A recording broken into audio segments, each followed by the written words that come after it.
OverThoughts with Rob Nelson. Hey, angry man.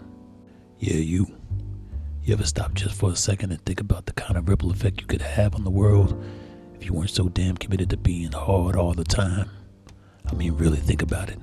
What if every once in a while you let your human side peek through your armor? Picture this. You slide into some no-name busted-up diner at lunchtime.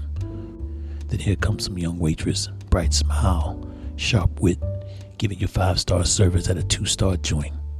She's hustling, not trying, she's doing. Now normally you'd leave a tip that feels more like an insult than appreciation. But today you don't. You dig deeper. You leave a tip so big it makes her blink twice. Because of your kindness, that waiter is able to afford the copay to get a buck-tooth baby girl some braces to fix them raggedy-ass Space Invader teethuses. Fast forward, that little girl grows up with the best smile in town. Confidence unlocked. Dreams activated. She becomes a meteorologist.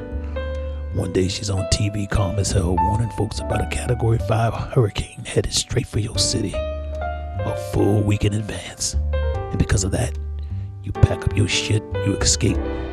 Instead of floating down Main Street in the canoe, you're stretched out in the Cayman Islands. Hawaiian trunks, no shirt, chain on your chest, Rolex flashing in the sun. Island beauties drip past you in slow motion. Curves, confidence, sunlight, turning a perfect beach day into a full-on lifestyle moment. But nah, unfortunately for your black ass, that Category 5 just took a hard left turn and is headed straight for your funky ass in the Caymans. Full-on monsoon consumes your cheap, mean ass like that lunch in a shitty diner.